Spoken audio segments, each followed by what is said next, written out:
Hi everybody, my name is Ana Montoya and I am going to be your real sociology teacher. You can call me Annie, and the reason why I'm not here today is for academic purposes, which hopefully will benefit a lot the way I teach. So yay, thumbs up for that.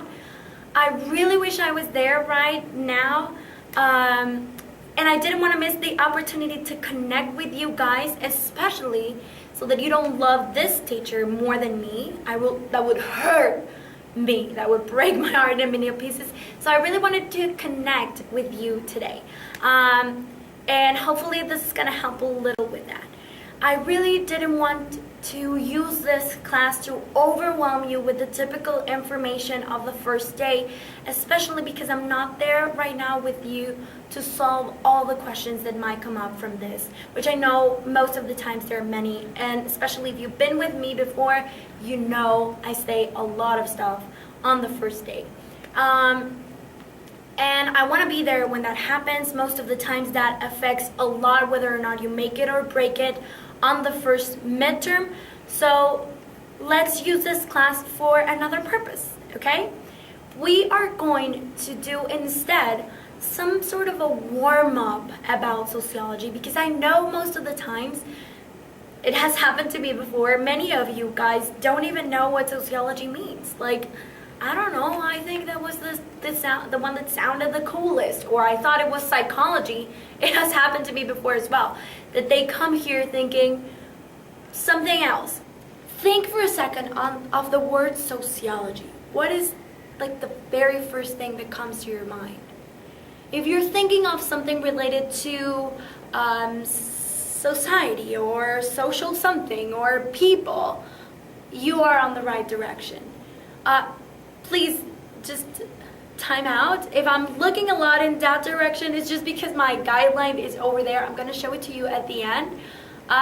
So excuse me if I keep looking that direction. It's helping me a lot to not forget anything. So if you are thinking about that, you are in the right direction. But especially in this room, in my class, the objective is to open your mind about society, to break stereotypes, to eliminate all the normal tags or labels that we apply to things, especially things related to people. And most importantly, to eliminate judgment. And I'm saying all sorts of judgment, not just like, oh my god, she's so ugly, oh my god, she's so weird. Like, not only those judgments, but also this is big, this is not, this is normal. Everything that you add the verb to be to, it's a judgment. This is a chair, she is tall, this is wide, this is boring, this is dark. All of those are judgments, and not necessarily all of them are bad or anything, but the purpose of this class is to see everything as if it was the very first time you see it. So think about the chairs you're sitting on. You're sitting on a chair, you know that, but try to think, is this really a chair? What other purpose could this chair have? If somebody would come from another planet, what would they do with the chair? You know what I'm saying? So it's the same perspective as using this same example, but in human relationships. Because, let me explain that, sociology is the social science that studies human relationships and their behavior, and how those relationships affect individuals' behavior or groups or massive behavior, okay? So maybe you have sometime wonder, how does the world work? And I'm not saying like how does the economy works or engineering works, like not on those subjects, but in human beings, like, why do people hurt so much? How can some people who are super different can be friends? Like, how does the world work? And more importantly, what is your place on it? Because there are some things that we know, that we just do. Like, we know that we should raise our hands in class, but we don't need to do that on our dinner table, for example. or we have judgment for what is right and what is wrong, or how do people like communicate to march together for a certain cause. All of those things are related to sociology. The main origin of it was to not only investigate social problems or social issues, but also to attempt to solve them. From the smallest problem, which is I might be having a fight with my boyfriend or with a girl, with a friend of mine or something, or how, like, why are countries fighting against each other and why cannot ever agree on anything. It's analyzing those things. That is why sociology is a lot wider than any other social sciences, because we analyze relationships and patterns and events and recurrent behaviors from this, like from one-on-one individual to two countries trying to fix peace or something. And there are two elements of the sociological perspective, and I'm gonna pause here because this is a hint. In the few days to come, I am going to ask you a homework about sociological perspective, so you better be attentive right now because I'm gonna give you a hint. Sociological perspective is built by two elements. The first one is to find the general in the specific. If you are observing a specific situation, for example, I don't know, me liking Broadway musicals, or you listening to hip hop or something like that, finding the general in the specific, it's what is the context of me liking Broadway musical shows and you liking hip hop. I don't know why I'm having trouble with saying hip hop. It's to find which elements of my context influence my likes, dislikes, my preferences, or my decisions. So it can be my socioeconomic level, my teachers, my school, the country where I live in, the places that I travel to. All those things might influence my particular specific like or dislike. The second element of the sociological perspective is a lot harder to achieve because it's to find the strange in the familiar.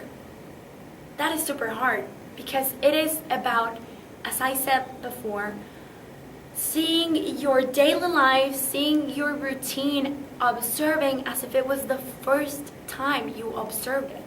And it is very hard because there are some things that we think it's not even worth analyzing, like brushing my teeth. How is that cultural, or how is that sociological? Well, it is. Everything is. I'm gonna give you a small example with an anecdote. I used to be in Difusión Cultural here in UDEM, and I used to appear in showcases like Voces and all those things. And there was this day that I was going to rehearsals. No, actually it was a function. It was a show that night, and I was full hair, full makeup, like the real deal, fake lashes and Super Bowl lipstick and cakey makeup and the curls and all of it, like super produced. And I was leaving my house with my pajamas, with a suitcase.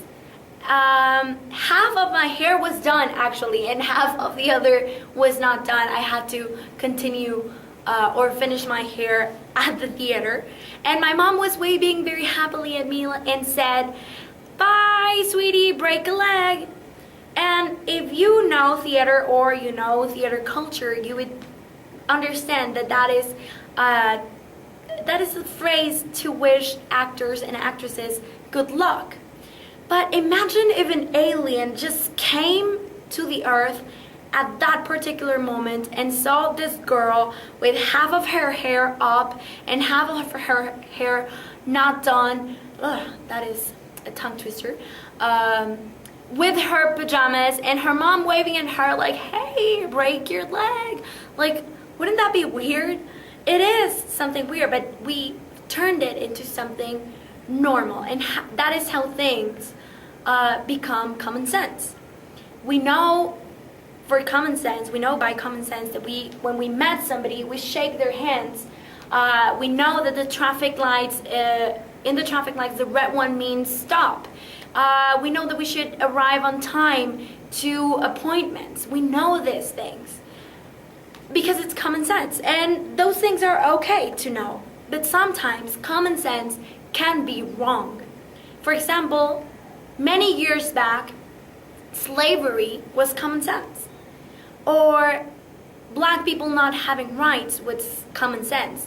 Women not voting was common sense. So the purpose of sociology is challenging that common sense and to find out the truth in the common sense. Is this really right? Is this really wrong? And as I said before, not only to investigate and understand those things, but also try to solve them. And how do we do that? Well, with public policy. Somebody observed carefully and found out that this was actually not okay. And then public policy was made in order to abolish these things. So that is how sociology works, is to find the strange in the ordinary and challenge that. Stop judging, see with fresh new eyes, and try to find the truth in the common sense. And that is how we solve problems, from me, again, arguing with a boyfriend, or me arguing with my best friend, or two countries arguing with each other. It is that wide. That is why it's so important. And we're gonna do all of that right here. Hopefully, the next activity will help you to start opening those eyes. You are going to watch a fragment of a movie that is very interesting. It's about women in the Middle East that are fighting something that is super common in there, but then a foreigner shows them like, hey, this is not okay. So hopefully it's gonna be very interesting for you. The teacher, the awesome teacher that is here with you today, it's gonna give you the instructions. So please, please, please be super kind. Do not upset him or her, because he or she is helping me today. I don't know if he or she is standing here or there. Hopefully it's here and I'm not making a fool of myself. So please do not upset him or her. Be super kind. Thank you so much, awesome teacher right there. I owe you some coffee, I swear. And you guys, thank you so much for watching. I'm gonna see you on Tuesday. Bye.